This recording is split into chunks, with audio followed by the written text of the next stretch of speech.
जय हिंद साथियों। आज अपन चैप्टर नंबर जो 2 अपना चल रहा है पूर्ण संख्याएं, उसमें अपने जो बेसिक जो था वो अपने पिछले वीडियो में कर लिया है। जिसने वो नहीं देखा पहले जाके वो देखो, क्योंकि जब आपका बेसिक तैयार हो जाएगा तब आप चैप्टर की क्वेश्चन है वो आसानी से कर पाओगे, है ना। आज अपन क्या शुरू कर रहे हैं, एक्सरसाइज 2.8 यानी कि प्रश्नावली 2.8। प्रश्नावली 2.8 की आज अपन क्वेश्चन करते हैं। प्रश्नावली 2.8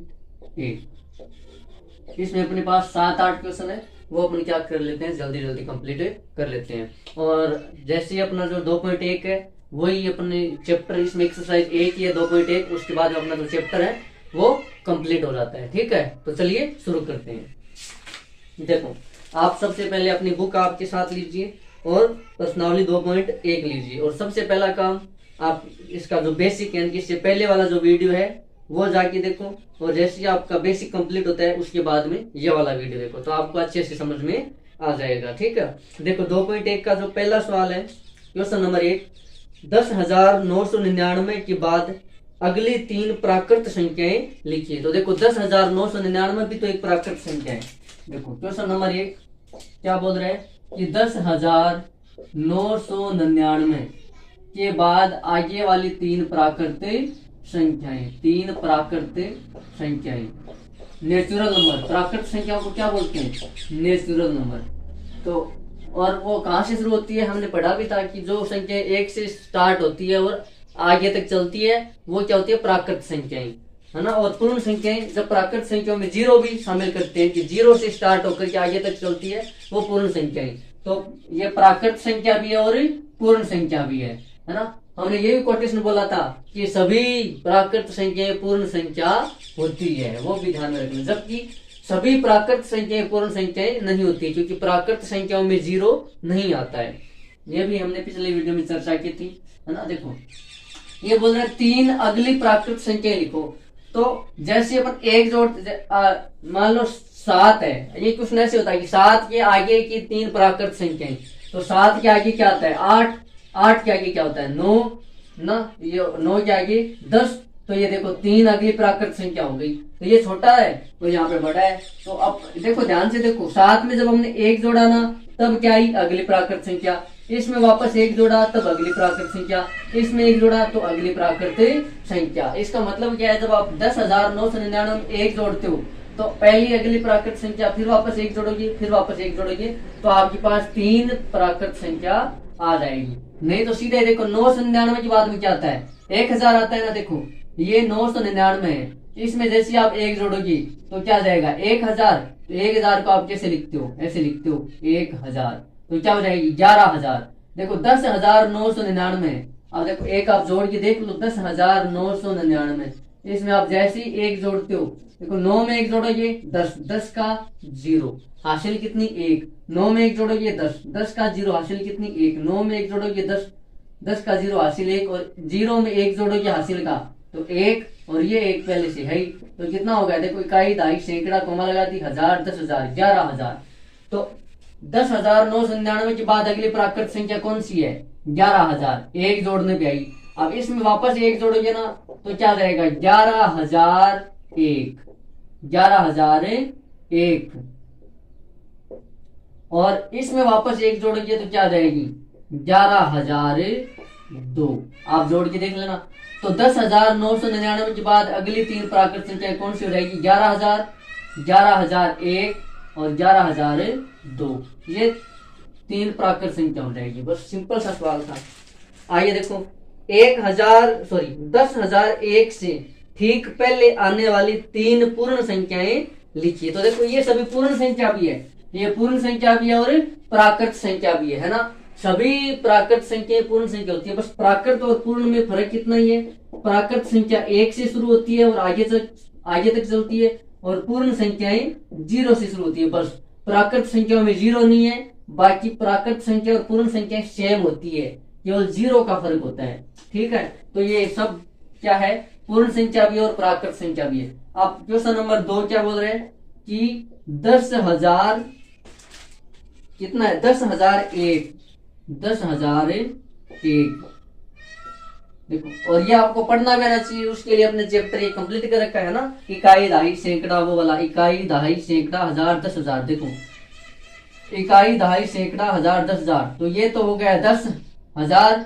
फिर सैकड़ा के स्थान पे कुछ नहीं है खाली, और दहाई के स्थान पे भी कुछ नहीं है, तो 10,000, और यहाँ पे एक बैठा है तो 10,001 हमने बोल दिया। अब ये पूर्ण संख्या है, हाँ भाई पूर्ण संख्या भी और प्राकृत संख्या भी है ना। तो इसके पहले की तीन पूर्ण संख्या बतानी है ना, 10,001 से ठीक पहले आने वाली। तो पहले जाने के लिए देखो, ये 7 था ना, 7 से पहले तो हमें क्या करना पड़ेगा, एक घटाना पड़ेगा। पीछे आने के लिए एक घटाते हैं, आगे जाने के लिए एक जोड़ते रहते हैं। देखो, 7 से ठीक पहले 6 आता है, जब हम 7 में से एक घटाते 6 आते हैं, 6 में से वापस एक घटाएंगे तो 6 से पहले क्या आएगा 5, और 5 से पहले 4, जो हम 5 में से एक घटाते तब आता है। उसी प्रकार यहाँ पे करना है। इस बार अपन को पहले जाना है, ठीक पहले। आगे जाने के लिए एक जोड़ते हैं और पहले आने के लिए एक घटाते हैं। देखो, 10,001 है, जैसे ही हम 10,001 में से एक घटा देंगे, एक माइनस कर देंगे, तब अपने पास क्या आएगा 10,000, पूरा ही 10,000 आ जाएगा, क्योंकि एक घटा दिया ना हमने। अब वापस इसमें से एक घटाएंगे, इस बार क्या आएगा 10,000 नहीं आएगा, कितना आ जाएगा 9,999, 9,999। और फिर वापस एक घटाओ, ये तो आपके पास कितना रहेगा 9,998। ये आप घटाइए, देखो देखो 10,000 में से पहले एक घटाओ, 10,000 में से क्या घटाना है, एक घटाना है। सॉरी, यहाँ 10,001 है ना, 10,001 में से एक घटाओ तो एक में से एक जाएगा 0, यहाँ कुछ नहीं है तो 0 0 0 1, तो कितना आया बताओ 10,000। फिर 10,000 में से वापस एक घटाओ, देखो 0 में से एक घटेगा नहीं, तो ये 0 इधर उधार मांग रहे हैं, ये भी 0 है, ये आगे रहेगा, ये आगे रहेगा, ऐसे करते करते आगे जाएंगे, तो ये वाला एक इसको उधार देगा, तो यहाँ पे कितने हो गए 10। फिर ये वापस उधार देगा, तो यहाँ पे कितने बचे 9, यहाँ पे हो गए 10। ये इसको आगे उधार देगा तो यहाँ पर भी 9 बचेंगे, और ये इसको आगे उधार देगा तो यहाँ पर भी 9 बचेंगे। यहाँ कितने हो जाएंगे 10, और 10 में से एक जाएगा तो कितना बचेगा 9। यहाँ कितना बचा हुआ है 9, यहाँ भी 9, यहाँ पर भी 9। अब ये एक, क्योंकि ये तो इधर उधार चला गया है, तो यहाँ पे 0 बचा हुआ है, तो कितना हो गया 9,999। और 9,999 में से जब आप एक घटाते हो वापस, तो देखो 9 में से एक घटाएंगे 8, तो यहाँ कुछ भी नहीं है, तो ये भी 9, ये भी 9, ये भी 9, तो कितना बचा 9,998। तो ये 10,001 से पहले तीन प्राकृत संख्या कौन कौन सी रहेगी, 10,001 से पहले तीन प्राकृत संख्या ठीक पहले, तो 10,001 से, हालांकि इसको अपन को ऊपर लिखना था, देखो इसको आप ऐसे लिखते हैं तो अच्छा रहता है, गिनती के रूप में आप ऐसे गिनती लिखते ना, 1 2 3 4 5, उसी प्रकार से देखो ऐसे लिखो। ये देखो 10,001 था, इससे पहले क्या था, इससे पहले 10,000 आया था, इससे पहले क्या आया था 10,000, इससे पहले क्या आया होगा 9,998, सॉरी 99, और फिर इससे पहले 9,998, फिर 97 96, ऐसे ये गिनती है। तो ये तो ठीक पहले है, और यदि बाद में पूछे तो 10,001 के बाद में क्या आएगा 10,002, फिर 10,003, 10,004, ऐसे करते करते गिनती चलती रहेगी आगे तक। फिर 10,005, फिर 10,099 के बाद में 10,100, 10,101, 10,102, इस प्रकार ये गिनती चलती रहेगी। अब आपसे कोई पूछे कि आप 10,102 लिखो, तो आपको क्या लिखना है, पहले लिखो 10,000 और बाद में लिखो 102। फिर इकाई दहाई बोलिए, देखो सभी अपने अपनी जगह पे बैठे हैं क्या, देखो इकाई दहाई सैकड़ा, हजार 10,000, 10,100, तो ये 100 के स्थान में बेटा 102, 10,102, इस प्रकार से ये अपना क्वेश्चन नंबर 2 हो गया।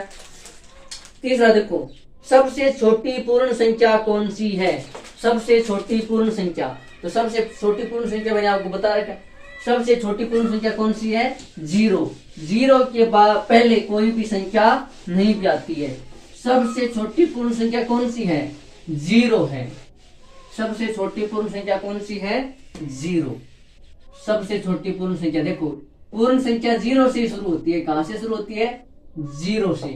क्वेश्चन नंबर 3 है, 0 से लेकर के 1 2 3 4 ऐसे करके अनंत तक चलती रहती है। और सबसे छोटी प्राकृत संख्या कौन सी होती है, जब आपको सबसे छोटी प्राकृत संख्या पूछे तब 1, क्योंकि प्राकृत संख्या 1 से स्टार्ट होती है, 1 2 3 4 5, इस प्रकार से। इसीलिए तो देखो जब हम परवर्ती और पूर्ववर्ती करते हैं ना, परवर्ती का मतलब होता है एक आगे वाला और पूर्ववर्ती का मतलब होता है एक पीछे वाला। तो देखो जीरो का परवर्ती तो है कितना, एक। जीरो का परवर्ती कितना है, एक। लेकिन पूर्ववर्ती, पूर्ववर्ती का मतलब होता है एक कम करना। अब जीरो से पहले तो कुछ आ ही नहीं रहा है। पूर्ववर्ती का मतलब होता है उससे ठीक पहले वाला। परवर्ती का मतलब होता है उससे ठीक बाद वाला। तो एक जीरो के बाद में तो एक आ रहा है, लेकिन जीरो से पहले कुछ भी नहीं आ रहा है। इसीलिए पूर्ण संख्याओं में जीरो परवर्ती एक होता है, पूर्ववर्ती कुछ भी नहीं होता है। और यहाँ पे देखो, एक का परवर्ती तो दो है, लेकिन एक का पूर्ववर्ती कितना है, कुछ भी नहीं है प्राकृत संख्याओं में। ठीक, ये अपना क्वेश्चन। आप देखो 4 नंबर क्वेश्चन, 32 और 53 के बीच में कितनी पूर्ण संख्याएं हैं। क्वेश्चन नंबर 4 देखो, बहुत बढ़िया है। क्वेश्चन नंबर 4, इसको आप 2-3 तरीके, 32 और 53 के बीच में कितनी पूर्ण संख्याएं हैं। तो देखो 32 के बाद इन दोनों के बीच में लेना है अपन को, इन दोनों के बीच में तो क्या आएगा, 33, 34। एक तरीका तो ये आप ऐसे गिन के देखो, 33, 34, 35, 36, 37, 38, 39, 40, 41, 42, ऐसे करके आप गिन के देखो कहां तक गिनोगे, 52 तक। क्योंकि दोनों के बीच में पूछिए ना, 32 और 53 के बीच में, तो 33 से शुरू होगा और 52 तक जाएगा। एक तरीका तो ये है। दूसरा तरीका, आप 53 में से क्या घटा दो, 32 घटा दो। 53 में से क्या घटा दो, 32। तो देखो 3 में से 2 जाएगा 1, 5 में से 3 जाएगा 2, ये क्या आ गया 21। यानी कि 32 और 53 के बीच में कितनी पूर्ण संख्याएं हैं, 21 पूर्ण संख्याएं हैं। कितनी पूर्ण संख्याएं हैं, 21 पूर्ण संख्याएं। और देखो 53 से पहले 50 वाली लाइन में कितनी है, 2।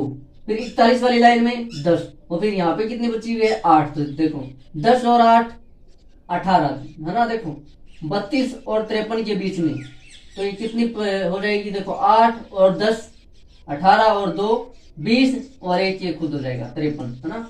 तो टोटल कितनी पूर्ण संख्याएं हैं,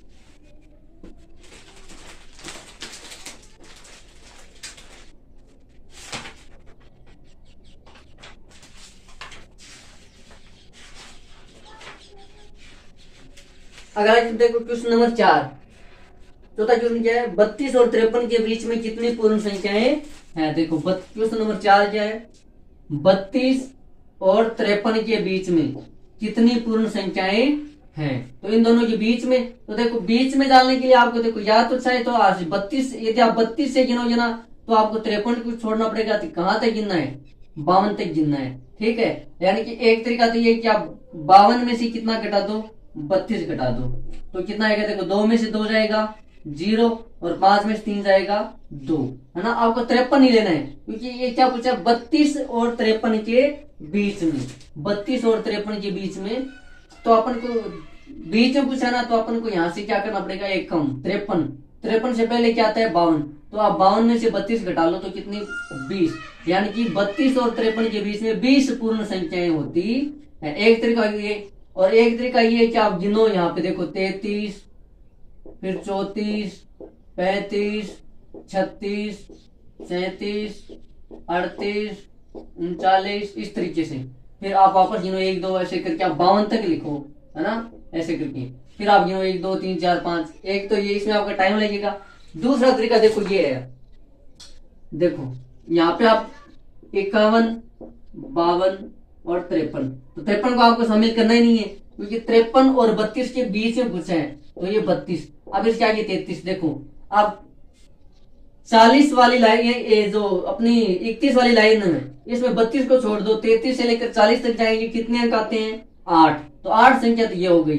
फिर 41 वाली लाइन में 10 संख्या ये हो जाएगी, और 2 संख्या 51 और 52 ये हो जाएगी। अब इनको जोड़ दो, देखो 8 और 10 18 और 2 20, ये इस तरीके से, है ना। इससे सबसे अच्छा तरीका यदि आपको दो संख्याओं के बीच में पूछे ना, तो दोनों में से जो बड़ी संख्या है उसमें से एक कम करो। यहाँ पे 53 था ना, तो 53 में से एक कम किया 52, और 52 में से 32 घटाए तो 20। ये हो गई कितनी, 20 पूर्ण संख्याएं। आगे देखो पांचवा, निम्न के परवर्ती लिखिए। क्या लिखना है, परवर्ती।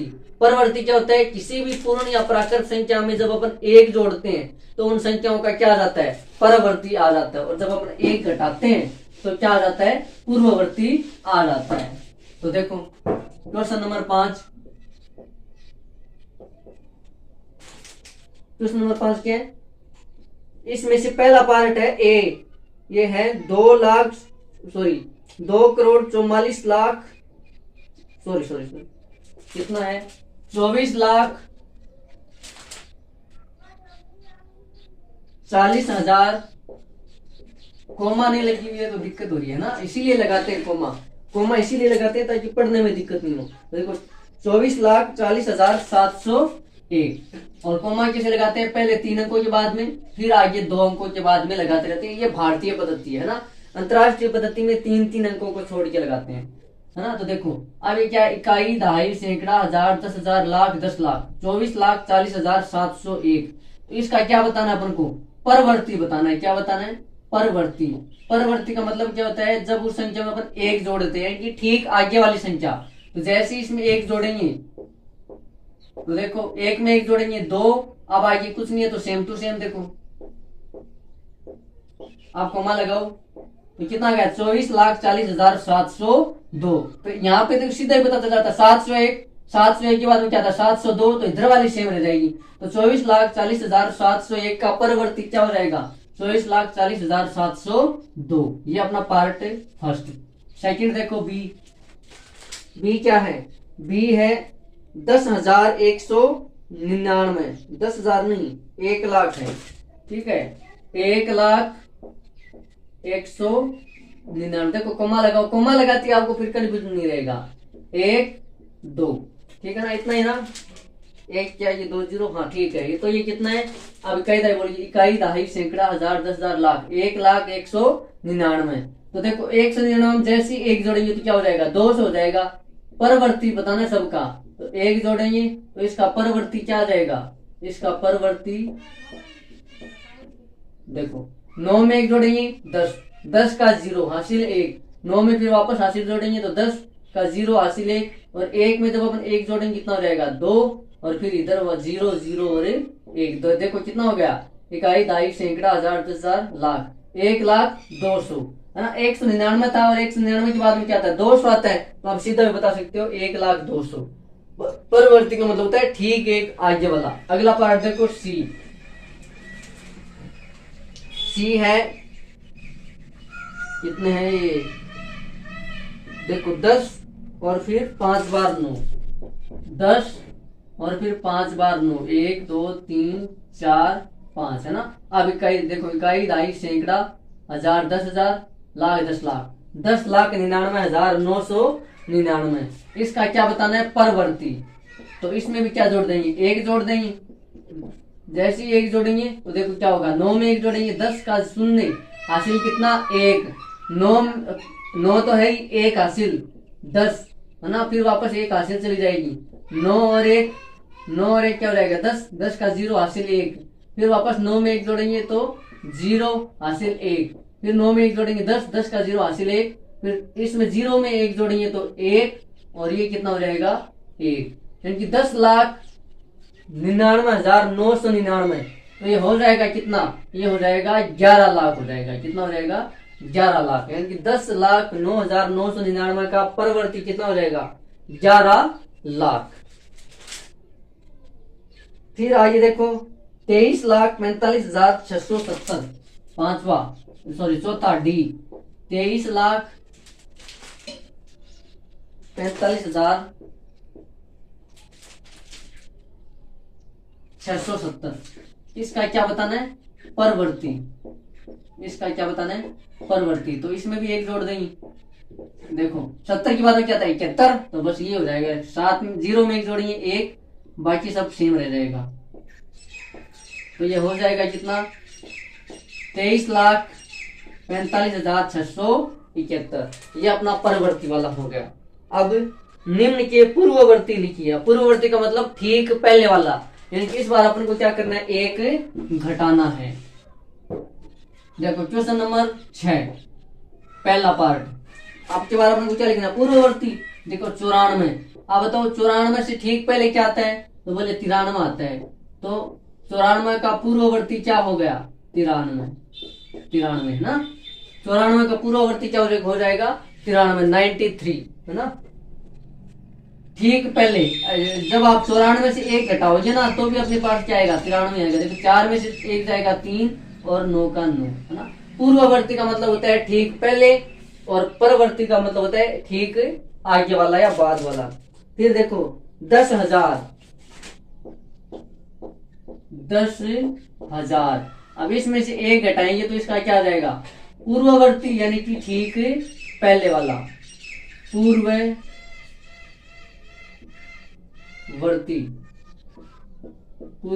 है ना, पूर्ववर्ती।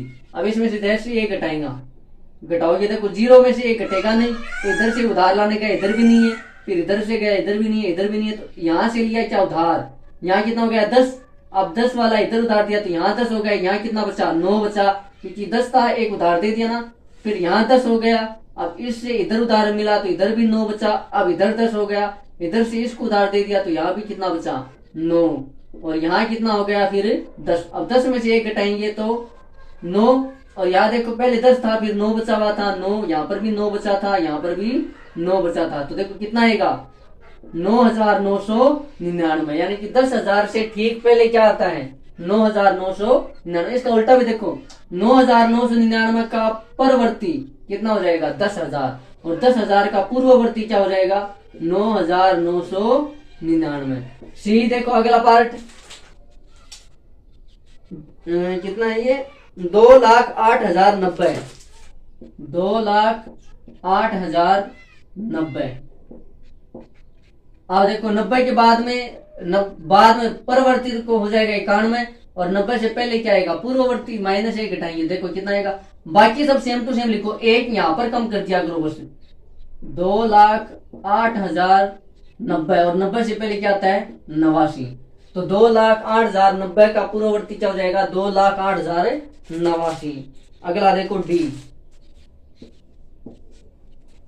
आपको एक घटा के देखना इतना आता है क्या ना। आगे है 76,54,54,321, 76,54,321। अब बताओ 21 से ठीक पहले क्या आता है, 20, तो बस सेम टू सेम लिख दो। बाकी सब सेम, 76,54,321 की जगह क्या लिख देना है, 20, क्योंकि हमें क्या बताना है, पूर्ववर्ती बताना है। पूर्ववर्ती मीन्स एक कम, और परवर्ती का मतलब एक ज्यादा।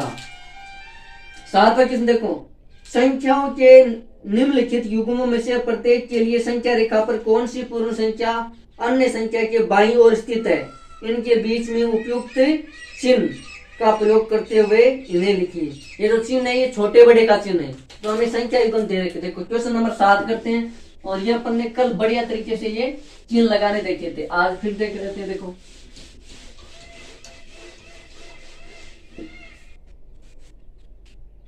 देखो क्वेश्चन नंबर 7 और ए।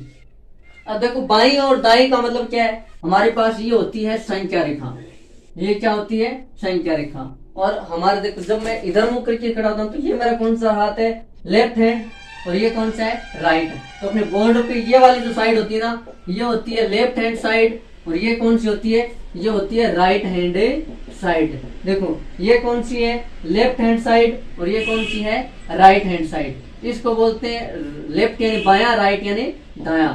तो ये तो अपनी संख्या रेखा की दायां भाग है ना, दाईं तरफ इधर वाली जो रेखाएं होगी वो दाईं तरफ, और इधर वाली जो रेखाएं होगी वो बाएं तरफ, बाएं तरफ है ना। आप देखो मैं यहाँ से पूर्ण संख्या हमारी कहां से शुरू होती है, 0 से, और प्राकृत संख्याएं 1 से। प्राकृत संख्या 1 से शुरू होती है और पूर्ण संख्या 0 से। और संख्या रेखा पर जब भी हम कोई संख्याओं को दर्शाते हैं, इन दोनों के बीच में अंतराल क्या होना चाहिए, समान। तो देखो 1, 2, 3, 4, 5, 6, 7, 8, 9, 10, 11, 12 इस प्रकार से अपन करते हैं। देखो इन दोनों के बीच में अगर हम 1 इकाई की दूरी ले रहे हैं तो सबके बीच में 1 इकाई की दूरी होनी चाहिए। इसको बोलते हैं 1 इकाई मात्रक, है ना। अब वो मात्रक हमारा कुछ भी हो सकता है, सेंटीमीटर भी हो सकता है, 1 मीटर भी हो सकता है, 1 मिलीमीटर भी हो सकता है और 1 किलोमीटर भी हो सकता है, ठीक है। क्योंकि ये लंबाई है ना, और लंबाई का मात्रक हमेशा क्या होता है, मीटर, किलोमीटर, सेंटीमीटर, मिलीमीटर।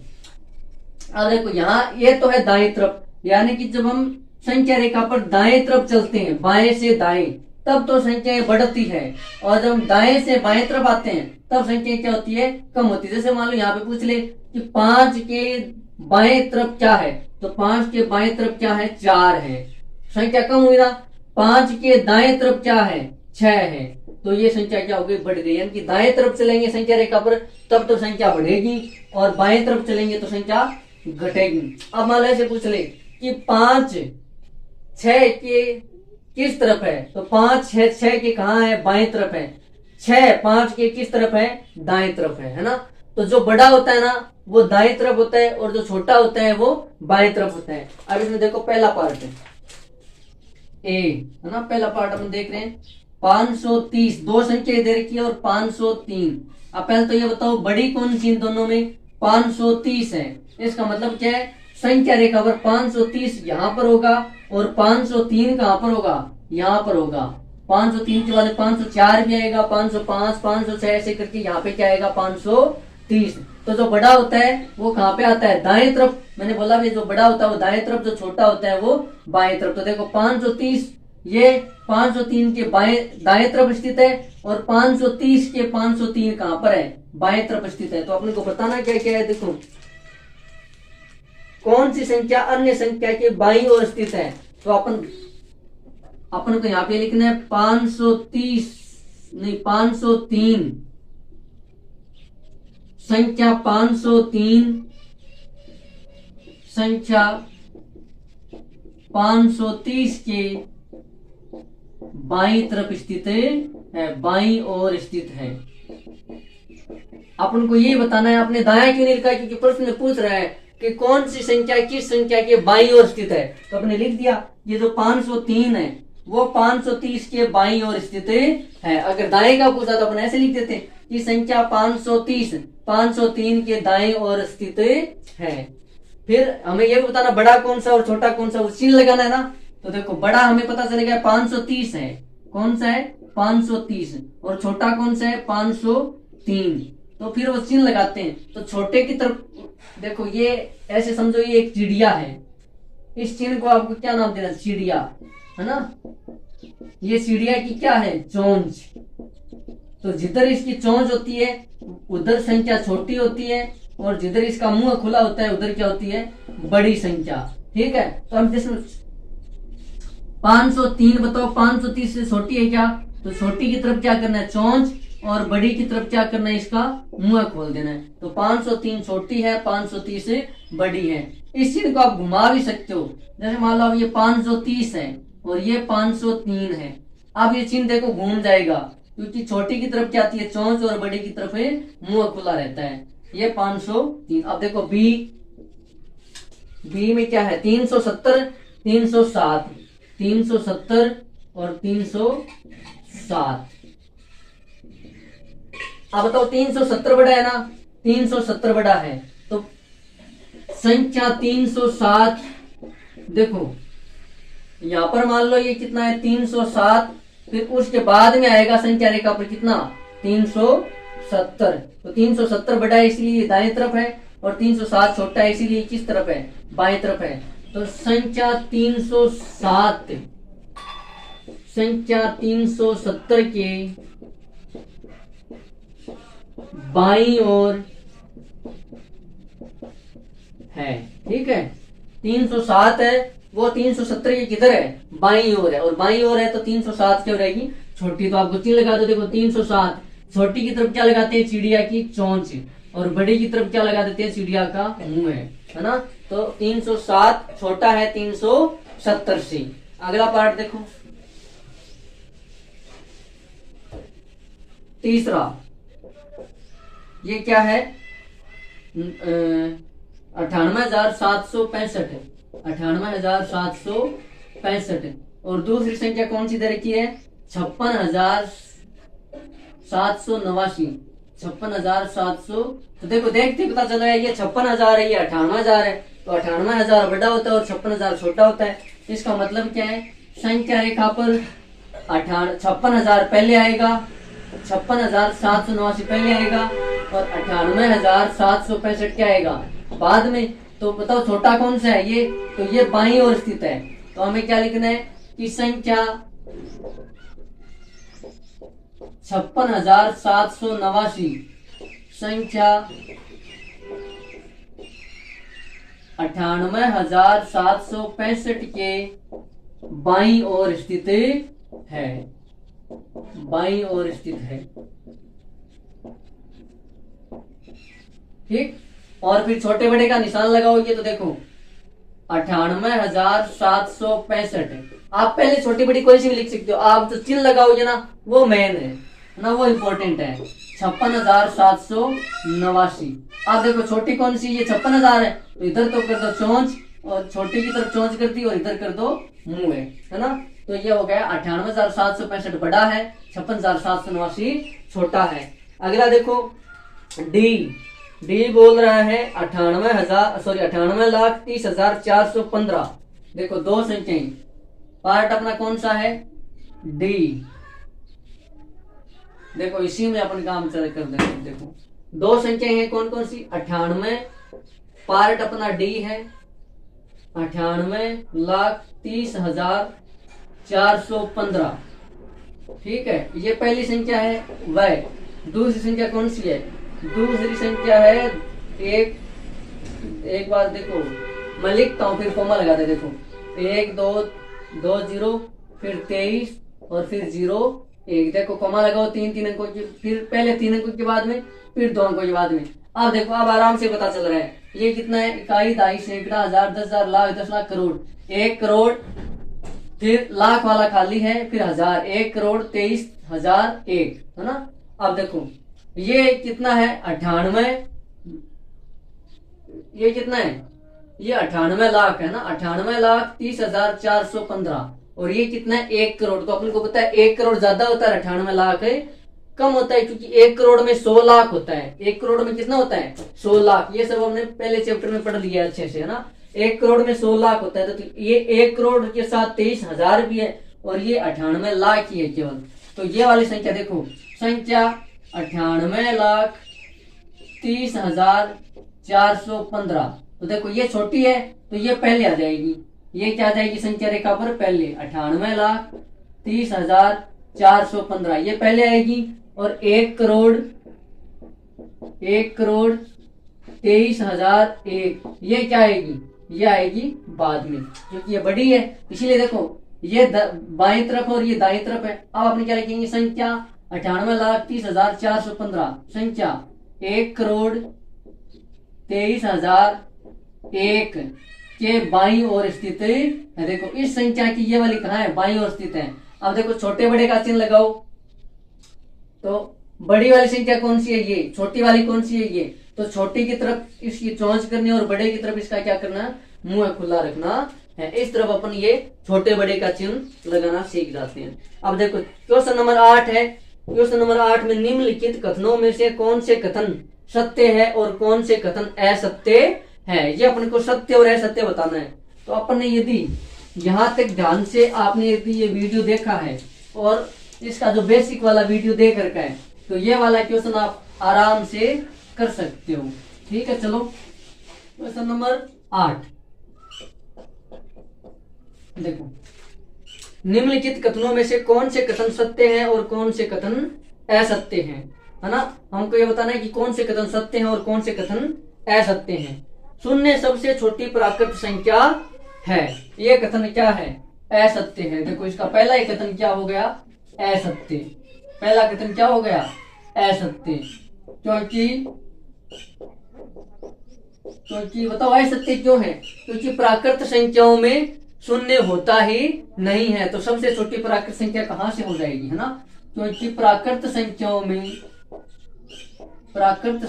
में शून्य नहीं होता है। प्राकृत संख्याओं के समूह में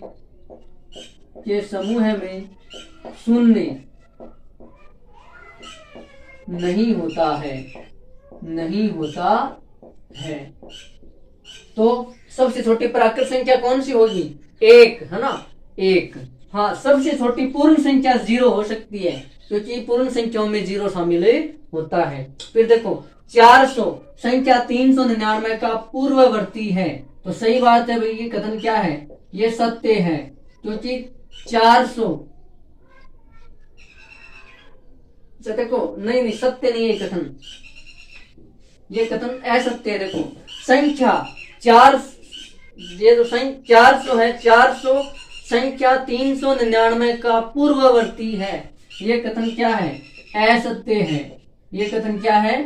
असत्य, क्योंकि 400 399 का पूर्ववर्ती नहीं है, क्या है? परवर्ती है, क्योंकि 399 के बाद में आता है। तो 399 400 का क्या है? 400 का पूर्ववर्ती 399 है, लेकिन 399 का परवर्ती क्या है? 400। देखो बीच में प्रश्न यदि थोड़ा सा आपने जल्दीबाजी में पढ़ लिया तो गड़बड़ हो सकता है। देखो 400 फिर कोमा लग रखी है, इनके अपन को थोड़ा रुकना है। हिंदी में करते हैं ना ऐसे, अल्प विराम है ये। 400 संख्या 399 का पूर्ववर्ती है। तो ये कथन क्या है? गलत है, क्योंकि 399 का पूर्ववर्ती कितना होता है? 399 का पूर्ववर्ती 398 होता है, जबकि 400 तो 399 का क्या है? परवर्ती है। इसीलिए कथन क्या है? असत्य है। असत्य है क्योंकि देखो कारण लिख दो साथ में। असत्य क्यों है? क्योंकि 400 संख्या 399 का परवर्ती है, न कि पूर्ववर्ती। ठीक है, परवर्ती है। हाँ, यदि ऐसे पूछते ना 400 संख्या 399 का परवर्ती है, तब ये कथन सही हो जाता। जबकि क्या पूछ रखा? पूर्ववर्ती। शून्य सबसे छोटी पूर्ण संख्या है, तो ये कथन तो सही है ना, क्योंकि पूर्ण संख्याओं में शून्य शामिल होता है। अगला देखो डी, 600 संख्या 599 का परवर्ती है। हाँ, ये सही है, 600 है ना, 600।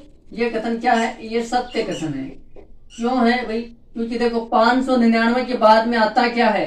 600, और परवर्ती क्या होता है? ठीक आगे वाली संख्या। तो ये कथन क्या है? सत्य है, क्योंकि 599 का परवर्ती 600 ही होता है।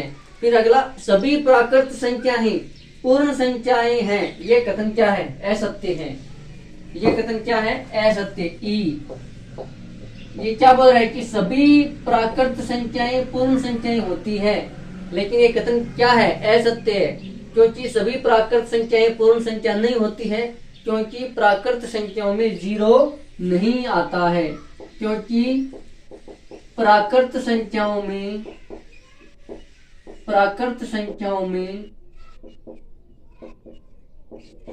शून्य नहीं होता है। देखो समझो कैसे नहीं होता। देखो ये है प्राकृत संख्या, नेचुरल नंबर, प्राकृत संख्या। देखो 1 से शुरू होती है, 1 2 3 4 5 6 7 ऐसे ऐसे करके चलती है। और इधर देखो पूर्ण संख्या, होल नंबर जिसको अपन बोलते हैं, पूर्ण संख्या। ये कहां से शुरू होती है? 0 से। इन दोनों में फर्क यही है, ये 1 से शुरू होती है और ये कहां से शुरू होती है? 0 से। 0 1 2 3 4 5 6 7 8 ऐसे करके चलती रहती है। देखो अब ये प्राकृत संख्याएं जितनी भी है वो सारी की सारी बताओ कहां पे आ रही है? पूर्ण संख्याओं में आ रही है। इसलिए हम ऐसा बोल सकते हैं कि सभी प्राकृत संख्याएं पूर्ण संख्या होती है। जबकि ऐसे नहीं बोल सकते कि सभी पूर्ण संख्याएं प्राकृत संख्या होती है, क्योंकि पूर्ण संख्या में 0 भी आता है, जो कि प्राकृत में 0 नहीं है। इसलिए इस कथन को हम ऐसा बोल सकते हैं कि सभी प्राकृत संख्या ही पूर्ण संख्या होती है, लेकिन सभी पूर्ण संख्याएं प्राकृत संख्या नहीं होती है। ठीक, ये अपना क्या हो गया? कथन असत्य हो गया, ई। और देखो अगला ही कथन ये भी है शायद, सभी पूर्ण संख्याएं प्राकृत संख्या होती है। तो ये कथन क्या हो गया? असत्य। अभी बताया सभी पूर्ण संख्याएं क्या होती है, सॉरी ये कथन क्या है? सत्य। सभी पूर्ण संख्याएं प्राकृत संख्या होती है। अगला क्या है जी? दो अंकों की पूर्ण संख्या का पूर्ववर्ती एक अंक की संख्या कभी नहीं हो सकती। तो ये कथन भी क्या है? असत्य है। असत्य। क्यों है ये कथन असत्य? क्योंकि दो अंकों की संख्या 10 है ना, क्योंकि 10 जो कि दो अंकों की संख्या है और इसका पूर्ववर्ती कितना होता है? 10 का। 10 से ठीक पहले क्या आता है? 9 संख्या है तथा इसका पूर्ववर्ती कितना हो जाएगा? इसका पूर्ववर्ती 9 है जो कि एक अंक की संख्या है। एक अंक की संख्या है, लेकिन किताब में क्वेश्चन में क्या बोल रहे हैं कि दो अंकों की संख्याओं का पूर्ववर्ती हमेशा 2 अंक होता है। लेकिन ये तो गलत हो गया, क्योंकि 10 जो कि 2 अंकों की संख्या है, लेकिन इसका पूर्ववर्ती कितना है? 9 जो कि एक अंक की संख्या है। फिर देखो एक सबसे छोटी पूर्ण संख्या है, ये भी क्या है? गलत, असत्य। क्योंकि सबसे छोटी पूर्ण संख्या कौन सी है? सबसे छोटी पूर्ण संख्या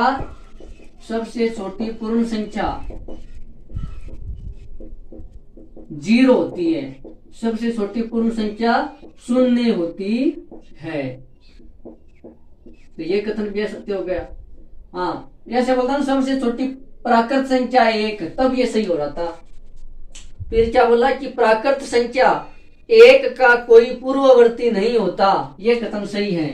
प्राकृत संख्या 1 का कोई पूर्ववर्ती नहीं होता है, ये कथन सत्य है। क्योंकि देखो प्राकृत संख्या शुरू ही कहां से होती है? 1 से। 1 2 3 4 5। तो देखो 1 का परवर्ती तो कितना होता है? 2, लेकिन 1 का पूर्ववर्ती प्राकृत में कुछ है ही नहीं। 0 मत लिख देना, क्योंकि प्राकृत संख्याओं में 0 आता ही नहीं है। तो ये कथन क्या हो गया? सत्य। क्योंकि प्राकृत संख्याओं में 1 की सबसे छोटी संख्या है, इसलिए 1 का कोई भी पूर्ववर्ती नहीं होता। फिर देखो पूर्ण संख्या 1 का कोई पूर्ववर्ती नहीं होता, ये कथन असत्य है। जो अपना आई के बाद जे, ये कथन क्या है? असत्य। क्योंकि बताओ देखो पूर्ण संख्या कहां से शुरू होती है? 0 से। तो 0 1 2 3 4 5 6 ऐसे। तो 1 का परवर्ती कितना हो गया? 2, लेकिन 1 का पूर्ववर्ती भी कितना है? 0, क्योंकि पूर्ण संख्याओं में 0 भी आता है। तो 1 का पूर्ववर्ती 0 कौन सी संख्याओं में? पूर्ण संख्याओं में। तो असत्य। क्योंकि पूर्ण संख्याओं में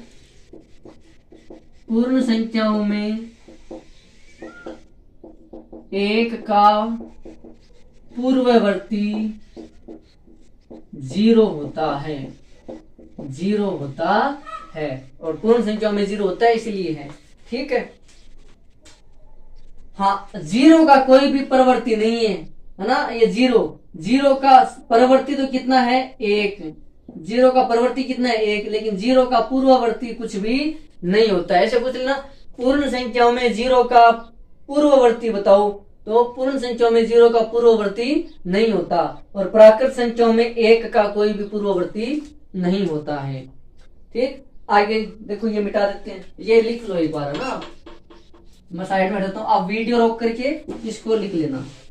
आगे देखो